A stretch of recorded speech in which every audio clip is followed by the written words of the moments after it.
pleasure to introduce Dr. Ann Spolaric, an internationally recognized author and speaker on pharmacology and the care of medically complex patients. She has presented over 850 lectures, wow, and has over 100 professional publications. Can't wait to see your CV. It's probably like 70 pages long. She is a clinical associate professor and associate director of the National Center for Dental Hygiene Research and Practice at Ostrow School of Dentistry at USC, and an adjunct professor and course director of clinical medicine and pharmacology at our own Arizona School of Dentistry and Oral Health, and a clinical instructor on the Dean's faculty at the University of Maryland Dental School. Ann is also an independent educational and research consultant and practices dental hygiene part-time in her spare time, whatever spare time it is, specializing in geriatrics. So with great pleasure, I welcome Dr. Spolaric. Thank you. Hi, everybody. Thanks so much for spending your lunchtime with me. I know it's always a busy day to squeeze one more thing in, so I really appreciate you being here. Can everybody hear me all right? Oh, is mic's good? All right.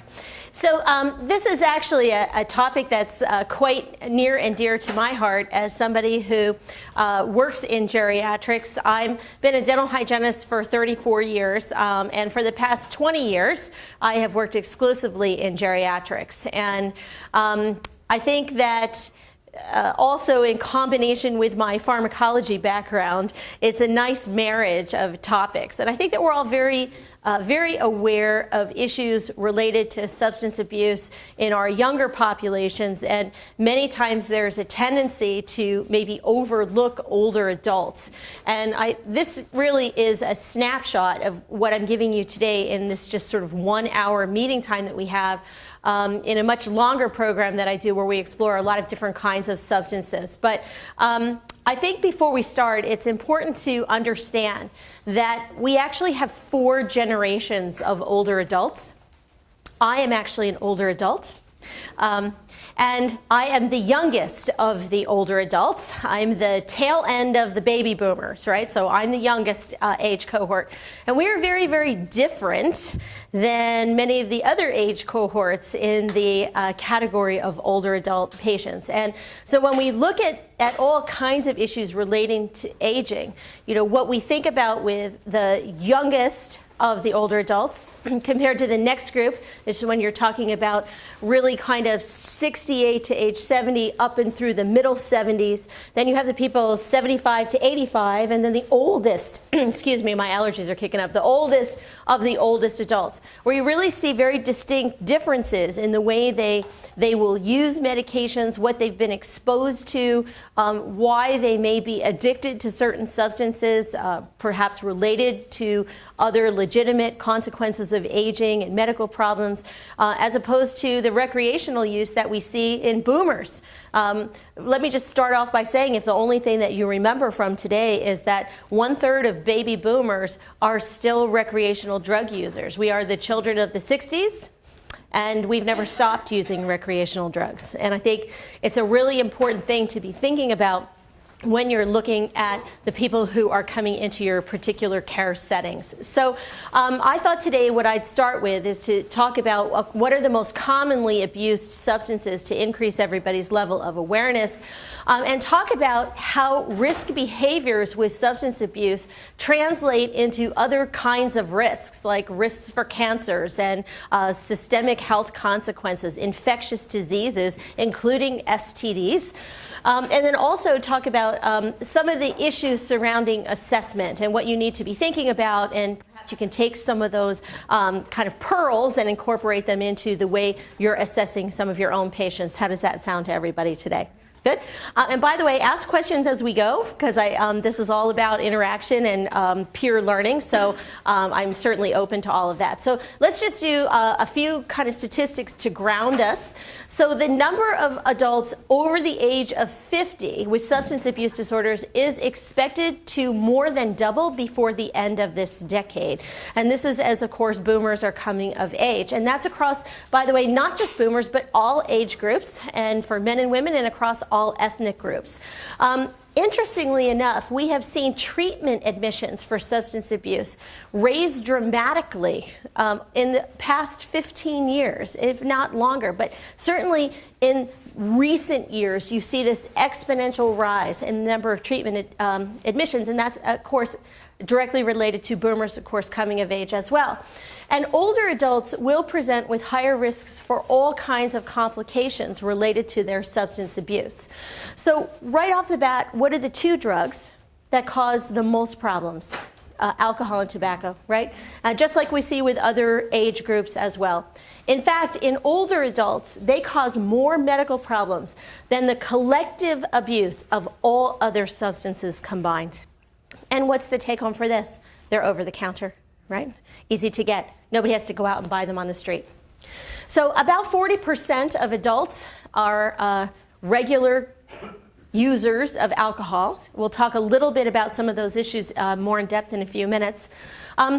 And it's also important to remember that older smokers are much more likely to die from their smoking-related illnesses. Why? Because they have had a lifetime of smoking, right? So we'll talk about some challenges with implementing smoking cessation in older adults too. But one of the things I want to point to you is, did you all know that smoking is related to Alzheimer's disease?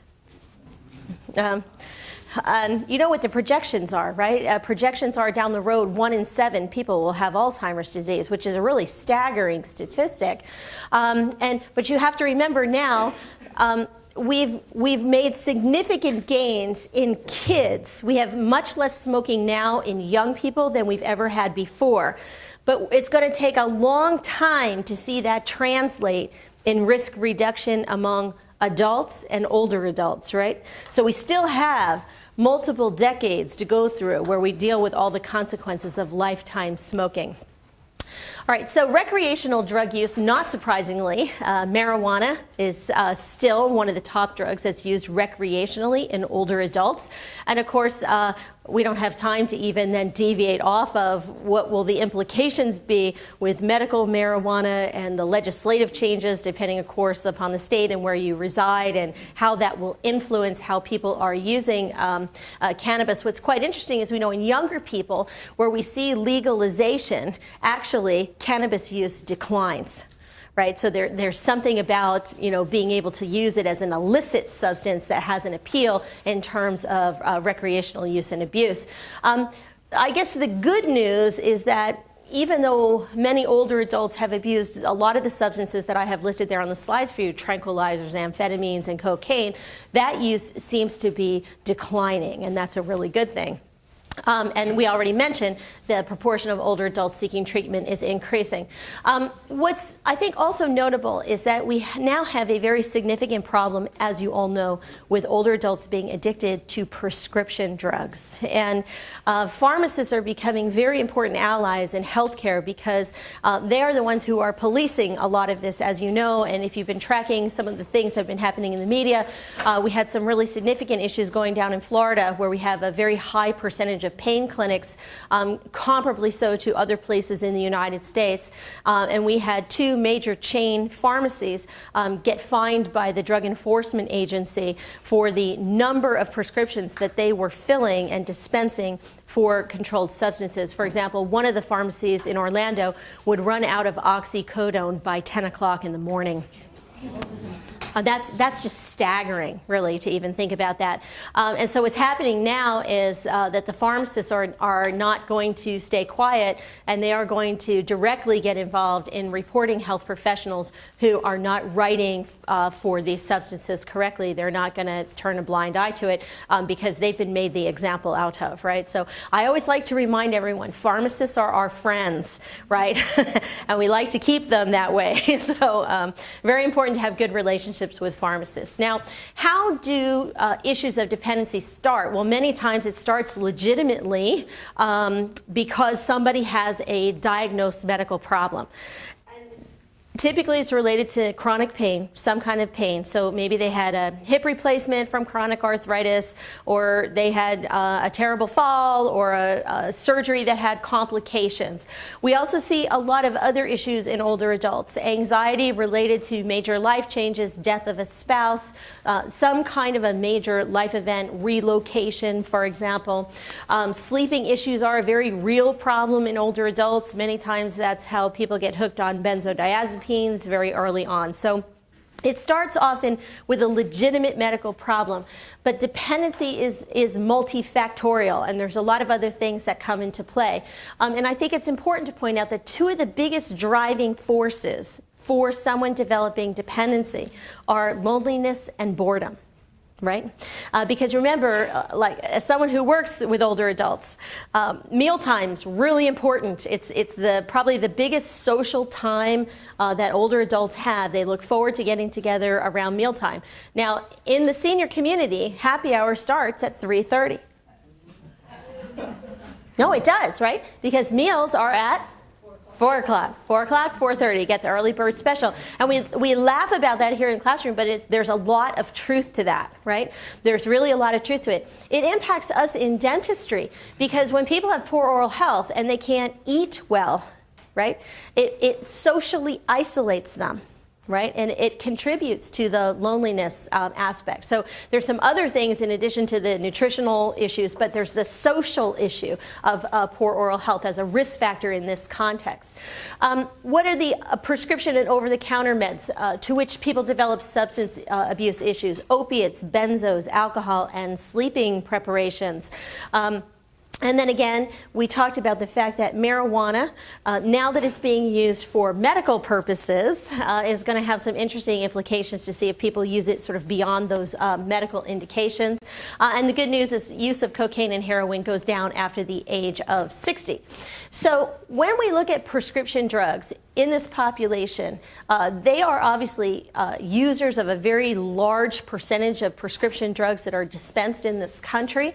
But here's the take home, is that about a quarter of those prescriptions that are issued to older adults actually lack appropriate indications, right? So again, when we talk about pharmacists getting involved in policing this is a really important role that they have. About 1/5 of older adults are getting psychotropic medications. So these are things that affect them centrally, right? Anxiety, sleep aids, antidepressants. In this country alone, 1 in 10 Americans uses an antidepressant. We see very high consumption of these drugs in older adults. And almost half of the people who are using psychotropic medications are using them at levels beyond that which has been prescribed, okay? Some of that's related to medication management, cognitive impairment, boredom, or tolerance that develops to some of these drugs, so they have to keep upping the dose, right, to get the desired effect. And the overuse of psychotropic medications increases with age. One thing I can tell you as a clinician is that older adults are very good at compensating for a lot of things. They hide well. Now, here in Phoenix, we have a lot of older adults whose adult children live somewhere else, right, in another part of the country. And they come for a visit, and in those few days that they're here, Johnny and Susie, the adult kids, really have no idea what's going on. We certainly pick up on this in dentistry where we see people on a very regular basis. We notice when something's off with somebody or health habits seem to be changing, personal grooming seems to be changing, behavior seems to be changing. And it can be a little bit challenging to try to confront adult children. I've had that experience, who often are in denial that mom and dad may not be doing as well as they think that they are, or there may be an issue. But I want you to look at me, because I'm the new face of the drug shopper. I'm the new face. right? And you're going to look at me coming into your healthcare setting, and you're not going to say, "Oh, look at Ann, I can tell she's coming here trying to get some drugs from me," right? Because she's articulate, she's fairly well groomed, you know, she's pretty well educated, and I don't look like whatever that stereotype is that you have in your mind as to who the doctor shoppers are. We actually have studies to show that women in my age group have obtained up to 32 prescriptions for all kinds of controlled substances by visiting different offices, right? And women, of course, use medical care more frequently, and we often have a lot of those kinds of pain syndromes that don't necessarily show up radiographically or on a medical test. And I could be very convincing. If I wanted to get those drugs. So you have to kind of beware of that and watch who's coming to ask you for some of these things. And this is how we get what we call redundant prescriptions, right? Multiple prescribers writing for the same things. Now, you should all know, of course, when electronic health records come into, I think, mainstream America. In dentistry, we're sort of the last ones to come on board with this, but that's why we get caught in dentistry in the crossfire, because we don't necessarily interface with electronic health records very well. And so we're not interfacing with all those medication dispensing programs where all the pharmacies engage, like SureScripts, right, where you have about 65,000 pharmacies in the country who are all in the same database. So, you know, somebody comes to see me, somebody comes to see Mark, and somebody comes to see Tim, somebody's coming to see another person, and it's very easy for them to get prescriptions, and they will pay out of pocket for them, and they'll pharmacy shop, right? So even the pharmacist doesn't have all the information in one place, right? I'll get one at Walgreens, I'll get one at CVS, and one at Target, and another place. And it's super easy for people to accomplish this, right? And it's why we can't ever say enough that you have to be really aware of what you're writing for and how much you're writing for and how often that person is coming in to see you. But all of us in healthcare must be super mindful of the fact that older adults are very talented at getting redundant prescriptions. And then when we see people who are impaired from those medications, we dismiss it as, oh, that person's, you know, starting to get a little forgetful. Oh, so-and-so had a little fall, right? And we dismiss the things that should be warning signs to us as other problems associated with aging. And things go undetected until somebody has a major medical problem. So they get dependent on drugs typically initially prescribed for joint pain, that's the big one, also sleeping problems and injuries following a fall. At the American Society for Aging meeting, I learned last year that the #1 reason why firemen respond to people's houses is to pick people up from falls. It's not fires. Isn't that incredible? It's really amazing, right? And it's going to become a much bigger problem as we all age, right? So the other take home for this is we must be aware of people who use drugs for chronic pain. About 20% of people over the age of 65 use analgesics multiple times per week. And when those over-the-counter analgesics aren't working anymore, they're going to come to us, they're going to be looking for something else, right? Rates of abuse and addiction are, among people with chronic pain, at about 20%. And that's probably a gross underestimation because it depends on the kind of study and the nature of the way you collect that kind of data. Remember I told you there are differences between age groups. Now the older the person is, my father's a World War II vet. He's one of the youngest of the remaining World War II vets. He's 88. Right?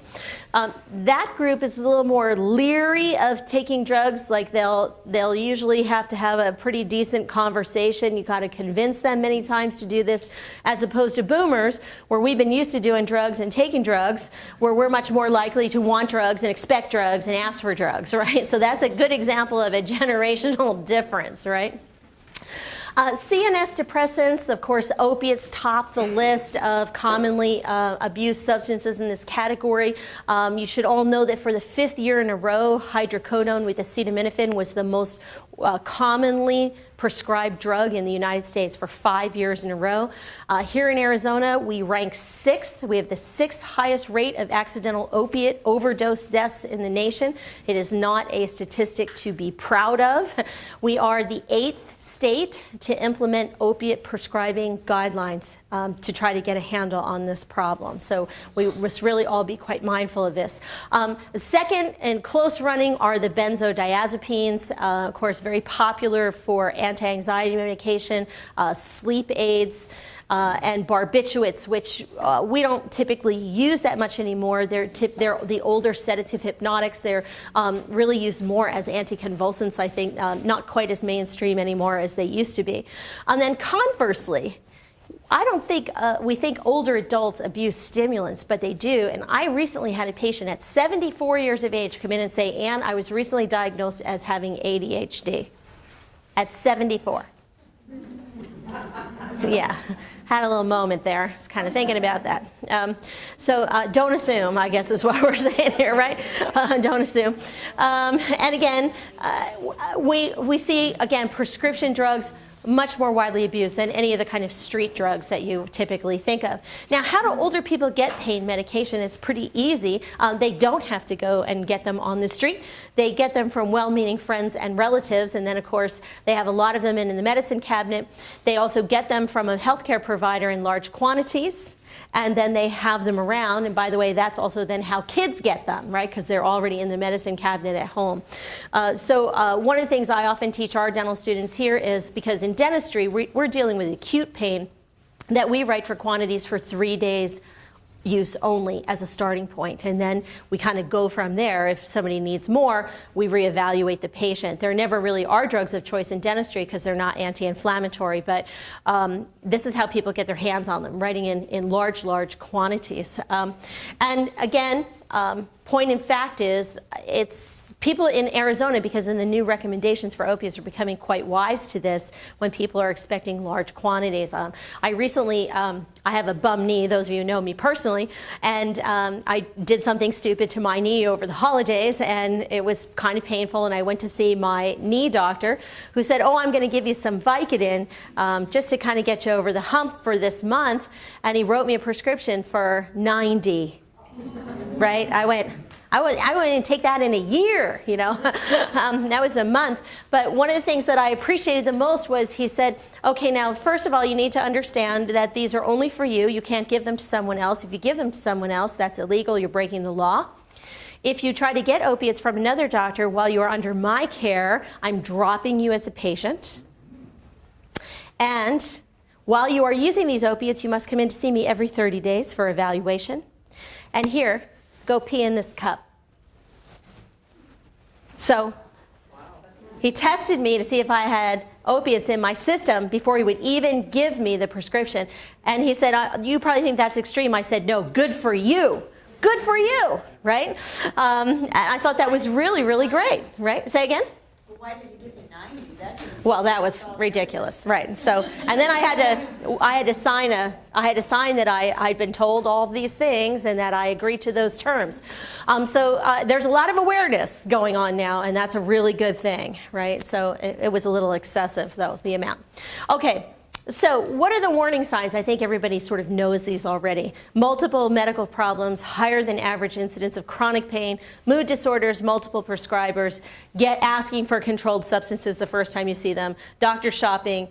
Interestingly, when they keep appointments for pain, but they cancel all the other ones, right? The regular routine kind of appointments. Change in appearance or impairment, asking for early refills. Older adults who are well elderly are really good at this. Oh, you know, we're going to Montana to visit our grandkids for 6 weeks. And, you know, so can I go ahead and get my script now because I won't be back, right? We get this a lot in our office where somebody's going to say, oh, well, my real dentist who's back in Kansas, you know, always does this. So I'm just here for a month or two here in the winter, right? People are really, really good at navigating how to couch those requests, right? Or if they report that their prescription has gotten lost or stolen, right? Some other warning signs is when an older adult is talking with you and you can tell they're sort of obsessing about it. They always manage to bring that into the conversation. They're afraid that if they don't have their medicine, they're not going to be able to function. I'm not going to be able to sleep. I'm not going to be able to play bridge. I'm not going to be able to do what I usually do. That they take medication at different times other than what they're supposed to do, and they take it in different dosages from what was originally prescribed. For us, on the other side of trying to look at all of these things and pick them up in an individual, what we have to remember is we do have some diagnostic tests, we do have some screening tools, but they were designed for younger patients, not for older people. And so sometimes they're a bit limited in their utility. Signs and symptoms may be misinterpreted as products of normal aging. And of course, there are normal physiologic changes of aging which account for different ways in which the drugs are handled in the body. We'll talk about them in just a few minutes, right?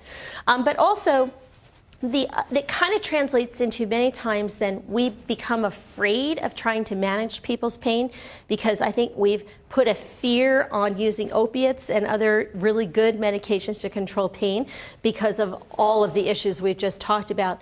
And so what ends up happening is sometimes we really don't manage older people correctly or manage their pain well. So it can shift in the other direction too, where clinicians become almost hyper-vigilant and then they treat patients. So it can flip to the other direction.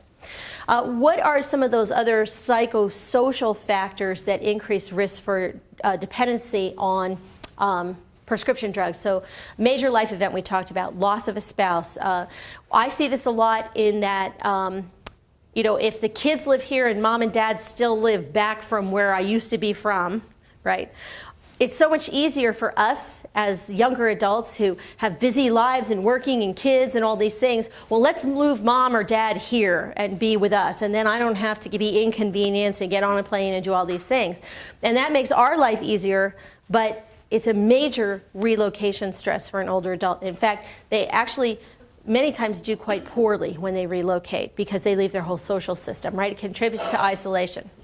And then again, I think family history of abuse or a past history, we all know this, people who have mood disorders, especially depression, even history of childhood sexual abuse is a risk factor, and drug-related problems, including DUI. I remind everyone here in Arizona, we're a zero-tolerance state, so it doesn't discriminate by age, right?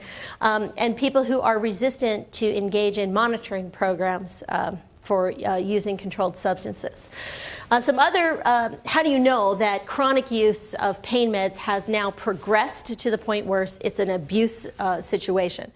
Red flag warnings would be essentially decreased functioning in many aspects of life, multiple episodes of lost prescriptions, refusing to comply with monitoring, et cetera, using them in ways other than prescribed. I think we all know this. Yellow flags is missing appointments, requesting specific meds, occasionally increasing the dose, or getting meds from multiple sources, and complaints of needing more medication when they come to see you. And then again, we talked about kind of some of the complexities of figuring out, is this a legitimate use or is something else going on? So some questions you might want to ask yourself. Is there a biological disease that this patient has that could be contributing to the abuse, right? There is a legitimate underlying medical condition. Has the substance abuse, conversely, cause the biochemical problem? So somebody's been using a lot of recreational drugs and now clearly they have an issue cognitively. There's been a change in the brain, or there's been a change in the liver or the heart or the kidneys. What are the medical complications now that are arising from the abuse? Have existing medical problems been exacerbated by drug dependency, right? So there's some important questions to ask in your history taking. Let's talk specifically now. I want to talk a little bit about alcohol and tobacco because we've talked about the prescription drugs. I think no one is immune to the fact this is a big problem. It's a very real problem. Drinking behavior is quite significant in this population. It produces many, many kinds of problems in older adults. A couple of normal things to be thinking about with normal physiologic changes with aging. As we age, we have less total body water. And that means that the level of alcohol that's in the system will appear more concentrated, right, if you have less water to dilute it. In fact, measurably, it accounts for about a 20% increase in the peak blood level. And when somebody's having a blood alcohol test done, so even though somebody's consumption may not have changed from what they did, say, 10 years ago or 15 years ago. The fact is now it's going to look like it's higher, right, in the bloodstream. And that's something to be mindful of. Kidney and liver function normally decline with age. And this is why when people come in and they say, gee, you know, I've had a panel done, I went in for a physical, and my liver enzymes are elevated. I mean, I think most of us go, oh, is that person taking statins for their cholesterol, or, you know, what else is going on? And we try to explain why we might see those elevations in liver enzymes, but are you thinking that this is because somebody's drinking and maybe they're a closet drinker, right? So it should always be one of those things that you assess if you see changes in liver function test. Malnutrition, one of the biggest populations that we actually see measurable numbers of people with malnutrition are people who are alcoholics, especially if they are older, right, in age, and weight loss, injuries, and falls. Also, older people metabolize alcohol at a pace that is much slower, and again, their rate of ability to use alcohol dehydrogenase to break down alcohol takes much longer than it does in a younger person, so therefore, the alcohol will stay in the body for longer. And all of this means that how well a person tolerates drinking diminishes as someone gets older. So now listen carefully. So their behavior doesn't change. So you have somebody who at 40 would always have a cocktail every night before dinner. So if that behavior is the same, but the problem is the physiology has changed, and now that cocktail before dinner is having more consequences than it used to. Right? So we have to be careful when we're assessing older people and not saying, oh, well, you must be drinking so much more. I mean, some people are drinking so much more, but for a lot of people, the behavior is routine, right? So it's just that aging has changed the manifestation of it. So they will develop more problems with alcohol collectively, even though their behaviors and habits haven't changed. And that means sensible limits don't necessarily apply to older people. And I brought some measures, and people always say, well, how much is this, right? So it's 1 glass of wine, 1 can of beer, and 1 mixed drink, essentially. Now, I like to eat at California Pizza Kitchen. I love their salads. So if you've ever eaten there and you want to have a glass of wine, what the waiter will ask you is, well, do you want the 6 ounce or the 9 ounce? Right? So right away, we're starting higher, right, than what the quote, you know, guidelines are, if you will.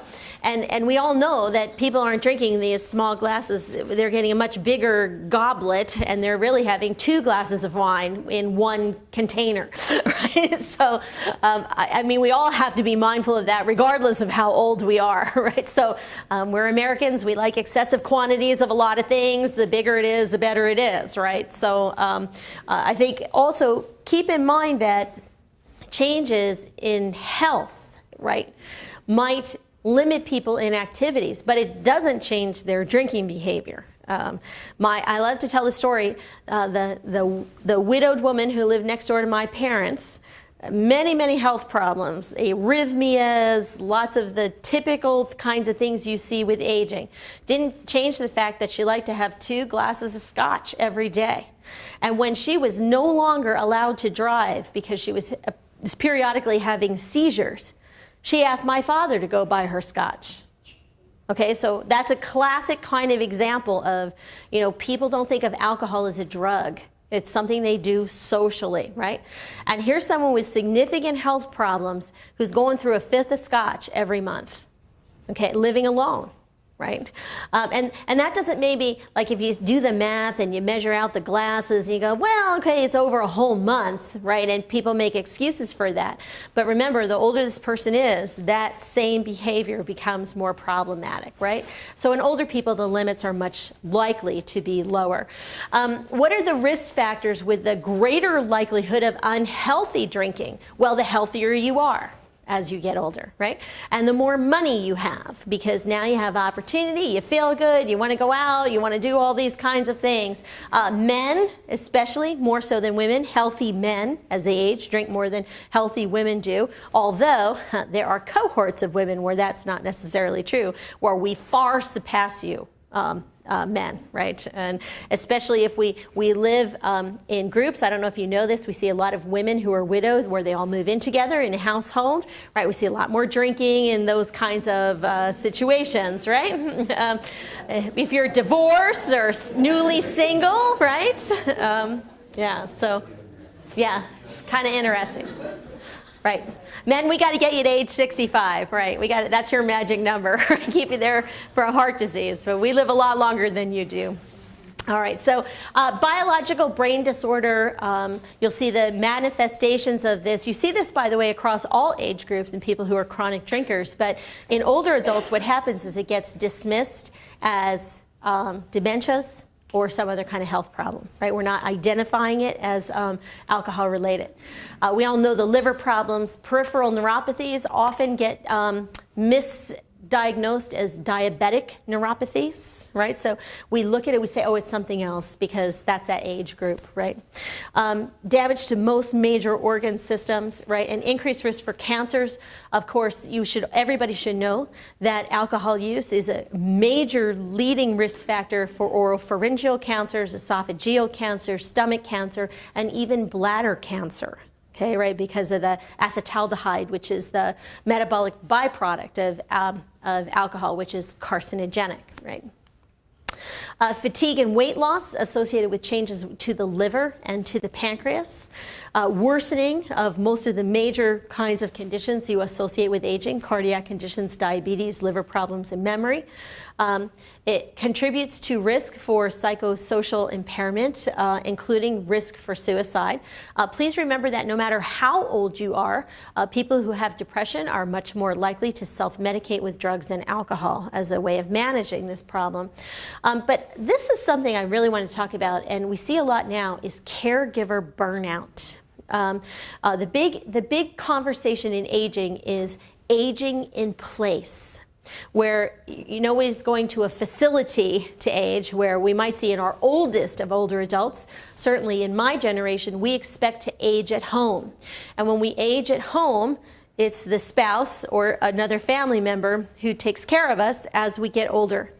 And you all know that in women, by the way, women in their 40s, the number one stress is caregiver stress, because they're taking care of mom and dad, and maybe even grandmom and granddad, depending upon how well they're doing and how well they're aging, and kids that we've waited to have later in life, right? So this is a big risk factor for alcohol use. Big risk factor, a lot of drinking. And I can personally attest to that. I have a lot of good friends who have actually kind of at one day said, you know what, gee, I'm noticing I'm really drinking a lot more than I used to, right? And it's just a way of unwinding after a very stressful day of taking care of somebody. In dentistry, we actually have really great opportunity to be screening for alcohol use. Poor oral hygiene is a classic sign of neglect with alcoholism.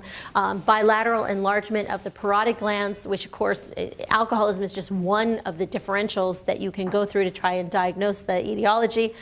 We see a lot of bleeding coming from liver damage. Of course, you can have ascites, which is the abdominal pooch, right? Fluid accumulation and difficulty metabolizing drugs. It's a big problem for us in dentistry because almost all drugs that we use in dentistry are metabolized by the liver. So it can have implications for us with dosing. Also, glossitis, which is appearance of a really shiny tongue, almost looks like all the taste buds have disappeared, all the papilla on the tongue. Angular cheilitis, which is that cracking at the corners of the mouth. Now, many health professionals learn that angular cheilitis is associated with vitamin deficiency. And in fact, in rare cases nowadays, you will see it with vitamin deficiency. 95% of the cases are associated with fungal infections, and it happens in people who drink because they become dehydrated, and it causes significant dry mouth, and then the fungal organisms really thrive, and it tends to pool at the corners of the mouth. When people have had a stroke or they've lost teeth, you have, for those of you who are not in dentistry, we call it loss of vertical dimension. You've all seen that, where somebody pulls down right on one side or the other, and that saliva that has the fungal organisms pools there and causes a little infection. We already mentioned risk factor for oral cancer, and we actually really need to pay attention to the lateral borders of the tongue and examine them, all of us who are examining patients, to look for those precancerous lesions. How you guys doing? Y'all look pretty serious. I know I'm rolling through a lot of material pretty fast, right? So tobacco, I pulled some of these pictures because I think they're great. Older adults grew up in the image of when smoking was really glamorous, and many times health professionals were depicted in the ads, right? Especially for cigars. And I love the whole like nurse physician thing going on here with glamorizing smoking. Anyway, I love this. Why physicians call our new brand a health cigar, right? Someone sedate me. I can't stand that kind of stuff. But that's the generation. So, it's really hard to break how people were socialized to these substances because that's what they were exposed to in very early years. About 9% of people over the age of 65 are current smokers. So many people have gotten the message. I'll tell you what typically happens, though, is people are forced to quit because they've had, some kind of massive cardiac event or they had to be in the hospital for extended periods of time, right? Or they have cancer. So it's sort of like you're going to stop or you're going to die. Pick one, right? So people have been threatened, and that's what happens, right? Somebody is forced into a life change. Again, we mentioned that they're more likely to die from smoking-related illnesses because they've been smoking for a long time. Now, every person in here has one patient who's 90 who's been smoking since he was 12, and nothing's happened to them, and you just think, oh, I wish I had that gene, whatever that gene is, like let's clone that and give it to everybody. So it's really hard. You're never going to get that person to stop smoking, right? So it is what it is, right? So sometimes you have to choose your battles. But the thing that's interesting is that older adults are less likely to believe that smoking harms them because if they've made it to this age, right, obviously it can't be that problematic for me, right? And of course we all know the things, the respiratory diseases and cardiac expectation, but it will significantly reduce life expectancy to the point where some people actually never reach their retirement years, right? So they will die before then. Greater chance of developing dementia of any kind, including Alzheimer's disease.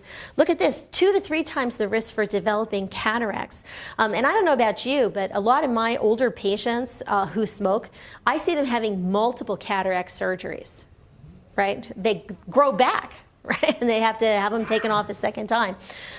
Anyway, so we said reduce life expectancy by sometimes up to 15 years, right? So pretty significant. And again, some people believe there are actually dangers with smoking cessation aids because they haven't been tested in older adults, just like they haven't been tested in children. And by the way, that isn't true. So you should definitely go for them if you feel it will be beneficial to support smoking cessation efforts. And we know that even if you quit today after smoking for your whole lifetime, within 24 hours, you will still see a measurable cardiac benefit, right? So it happens very, very fast. Please remember that smoking is also a leading risk factor for osteoporosis in both men and women. Right, so again, it contributes to other things. Quality of life is dramatic after an osteoporotic fracture. Only about 1/3 of people who have an osteoporotic fracture are dead within 1 year. So it's a really significant health problem in this population, and smoking is a big risk factor. Using some kind of tobacco cessation aid doubles the success rate, and we know nicotine replacement works quite nicely in older adults.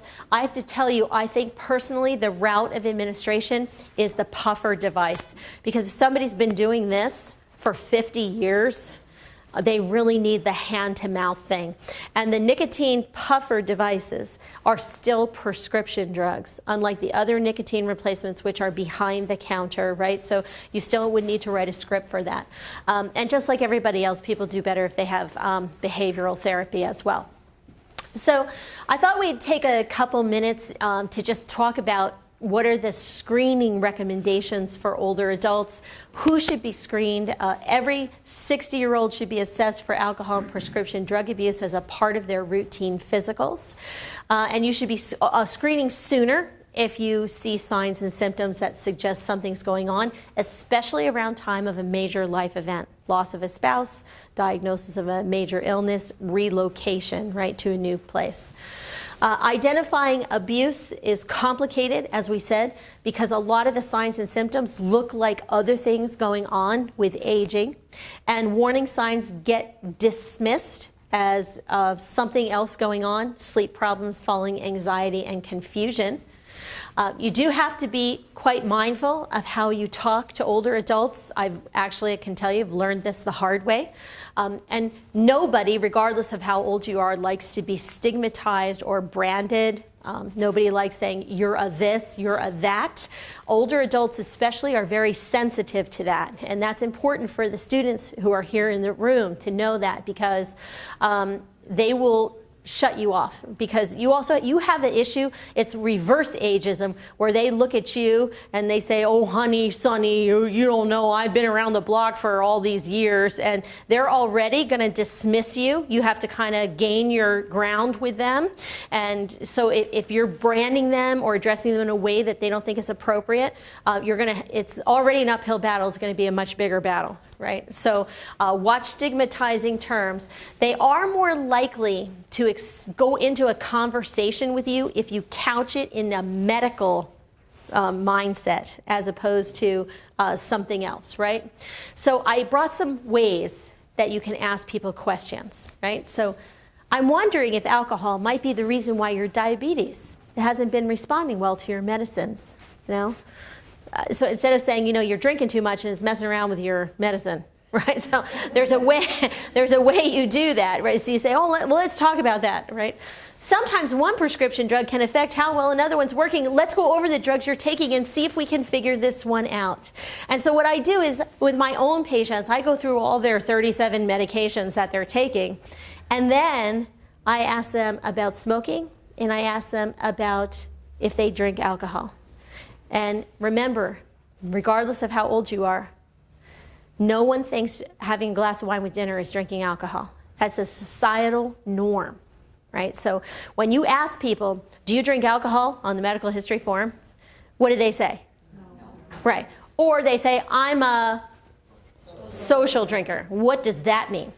What does that even mean, right? What does that mean? Okay, so I drink a glass of wine every day at home, at lunch, and then I have another one at dinner, but then when, we go to the big, ASDO campus-wide celebration for something, I think our drinking behavior is probably going to be different, right, than what our normal thing might be. So it's very situational. I have to tell you, I think that question is useless. So I typically ask that question, I kind of rephrase it for the students who are here, and I say, how much alcohol do you drink every day? Because that still gives people a chance to say no. Or they can come back and say, well, I don't drink every day. I drink on the weekends, or I do whatever, right? It's better to be a little bit more targeted with that, because you're never going to get the answer you want, and people lie all the time. So one great truth in medicine, right, is that patients lie all the time. All right, so asking screening questions, be empathetic. Don't use euphemisms, right? Especially people don't like euphemisms. They don't know what that means, right? Older adults are likely to engage in denial and rationalization just like young adults do, right? So, by the way, people don't know that their customary drink before dinner that they've been doing for 40 years now has different consequences for them. So again, if you put it in the medical context, well, the way your liver works as you get older, your kidney works, you have great opportunities to bring in that kind of conversation, right? What happens if somebody doesn't have good cognition and you ask the spouse or you ask whoever is the caregiver? I find this a lot. Somebody has a daytime caregiver and a nighttime caregiver. Well, the daytime caregiver isn't seeing some of this stuff, right? But that's the person who is bringing the patient into our healthcare setting. So sometimes it takes a little bit deeper digging, right, to try to find out what's going on. You know what I'm talking about. So the term that we use here with assessment is called collateral participation. You'll see this in the behavioral science literature, and where you're trying to figure out who is the team of people who can provide information to you to better assess the patient.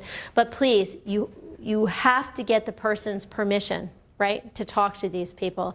And that, of course, is by law, but even more importantly, it's just the right thing to do. And I think I see this all the time with older people, where people talk about them when they're sitting right there, like they're not even in the room.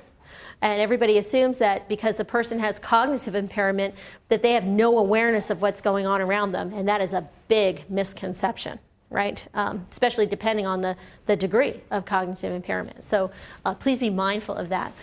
Screen collaterals in private also. I'm concerned about your father's deteriorating condition, and I'm wondering if his use of alcohol may be having a negative impact. Have you or anybody else in the family had any concerns about his drinking? I've used this, and let me tell you, I've seen more adult children be completely blindsided by this question than as opposed to people who know that something's going on, really. Because, again, if they don't live with their parent, and parents, remember, they can kind of hide some of this stuff very well. It's sometimes very confrontational and not always good. And remember, too, that what we really don't want to happen is then when the adult child gets angry, especially if there's been other issues in the past, that they leave wherever you've been talking to the person in the confidential setting, and they go out and they accost the older adult, and they're very confrontational, very ugly, and make a scene. So you want to be really careful with that, and sometimes I actually think it's better to have those conversations when the parent isn't there, so that you can kind of have a different type of consultation with the adult child, right? Also, I think we all know that there's great recovery groups that are out there, but nobody wants to go to a recovery group when they're 75, when everybody else is 25 in the room. And you should all know that these groups are age specific. So we do have some, and in Phoenix we have a lot of them because of the number of older adults that we have in this community, right? So it might be really helpful to you to find out what's available to you in the community where you live, so that you can give a really targeted recommendation to those patients. So just some final thoughts. And for us in dentistry, I think we have to also be mindful of a few things, that a lot of things we talked about, because we're not necessarily in the same loop all the time. We see people, the patient, very regularly, often more frequently than anybody else, but we're often the people who are the go-tos for doctor shopping, right? And so I think just being mindful of it, watching for obvious sorts of changes, avoidance of many of the mouthwash products that we have on the market contain alcohol, and they're contraindicated. One of the few times they're actually contraindicated if people have a history of alcoholism or they've gone through a recovery program.